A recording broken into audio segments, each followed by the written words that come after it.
واہ بھی واہ، روز روز نئے نئے سوٹ بدلنے لگی ہو، خیر سے نئی کار بھی آ گئی ہے، لگتا ہے تمہارے شوہر نے ملازمت بدل لی ہے۔ تمہارے بھائی جان نے ملازمت نہیں بدلی، میں نے شوہر ہی بدل لیا ہے۔ ایک دوست دوسرے دوست سے: میں نے 2 شادیاں کی اور دونوں مرتبہ بدقسمتی کا شکار رہا۔ دوسرا دوست: وہ کیسے؟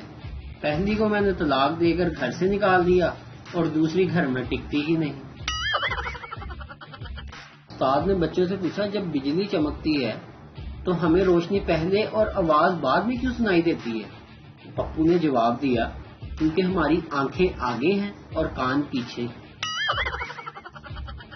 پنجاب پولیس کے ایک انسپکٹر نے ایک کانسٹیبل کو ایک مجرم کی 6 تصویریں دیں اور کہا: جاؤ اس مجرم کو پکڑ کر لاؤ۔ شام کو کانسٹیبل واپس آیا اور بڑے فخر سے کہا: جناب 5 مجرم پکڑے جا چکے ہیں، 6 کی تلاش جاری ہے۔ ایک پاکستانی سڑک پر جا رہا تھا کہ اس نے سڑک کی سائڈ پر لوگوں کا جمگٹا دیکھا۔ وہ فوراً بھاگ کر وہاں گیا، لیکن اتنے لوگوں میں اسے اندر گھسنے کی جگہ نہ ملی، تو وہ فوراً بولا: وہ پیچھے ہو جاؤ، میرا ابا مر گیا، میرا ابا مر گیا۔ سب لوگ فوراً ایک طرف ہو جاتے ہیں۔ جب وہ آگے جا کر دیکھتا ہے تو ایک گدھا مرا پڑا ہوتا ہے۔ ایک لڑکا ایک لڑکی کے ساتھ ڈیٹ پر ایک پارک میں گیا۔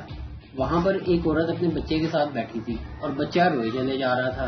لڑکے کی گرل فرینڈ اس کو دیکھ کر پریشان ہونے لگی کہ بچہ روئے چلے جا رہا ہے۔ لڑکا غصے سے اس کی ماں کے پاس گیا اور بولا: اپنے بچے کو چپ کروائیے، میری گرل فرینڈ پریشان ہو رہی ہے۔ اس نے کہا: بیٹا معاف کرنا، میں اپنے بچے کی چوسنی لانا بھول گئی ہوں اور تمہاری گرل فرینڈ کا منہ بھی چوسنی جیسا ہے، اس لیے وہ اس کو دیکھ کر روئے چلے جا رہا ہے۔